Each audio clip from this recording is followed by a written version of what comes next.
In the winter of 1953, the nights in rural North Carolina were getting longer and the cold crept in quietly. But something else arrived in the small town of Bladenboro. It didn't announce itself. It didn't roar or reveal its shape. It simply began killing, and the town only noticed when it was already too late. It started in December. Dogs were found dead in their yards and along the dirt roads at the edge of town. At first, people assumed it was just a fight between animals, maybe some strays or a wild predator passing through, but the bodies told a different story. Bones were crushed as if squeezed by something impossibly strong.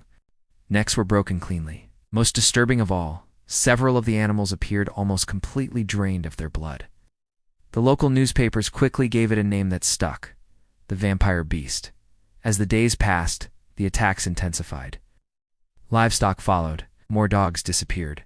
Farmers would wake up to find their pens torn apart, their animals dragged silently from where they slept.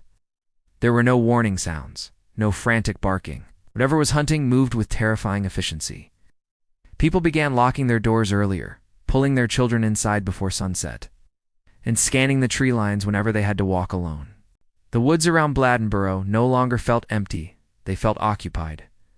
By January of 1954, sightings began pouring in. Witnesses described a creature unlike anything they had ever seen before. A sleek, black panther-like animal with glowing eyes that reflected light unnaturally. Some said it moved low to the ground, almost fluidly, disappearing into the shadows before anyone could get a clear look. Others claimed it stood taller than a dog, heavier than a wolf, with the strength to crush bone effortlessly. No one could agree on exactly what it was, only on the feeling it left behind. A sense of being watched, measured, hunted. Fear spread faster than facts. The town descended into a state of near hysteria.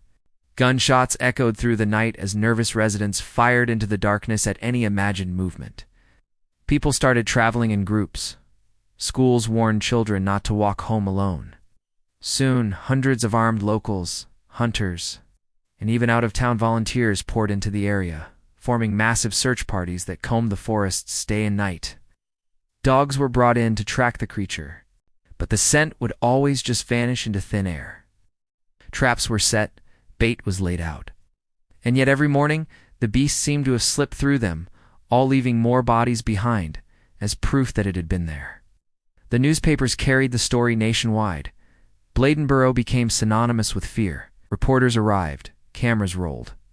And still, the creature was never cornered, never photographed, never caught. It was as if it understood the hunt, as if it was staying one step ahead, watching the town panic below it. Then, just as suddenly as it all began, the terror appeared to end. The mayor of Bladenboro presented a large bobcat that had been trapped and killed, declaring it to be the beast. The announcement was meant to calm the town. And strangely enough, the attacks stopped. No more animals were found mutilated.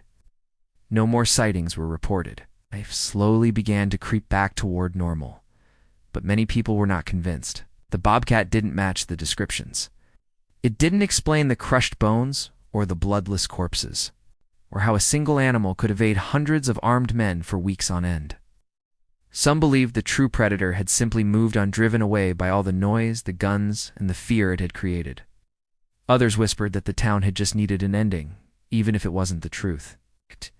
Today, Bladenboro embraces the legend with an annual Beast Fest, celebrating the very thing that once terrified it.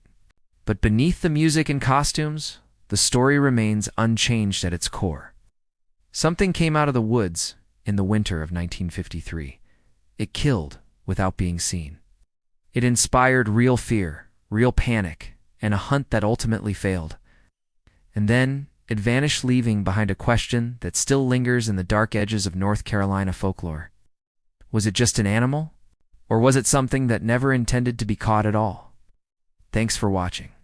If you enjoyed this story, be sure to like and subscribe for more mysteries from the shadows.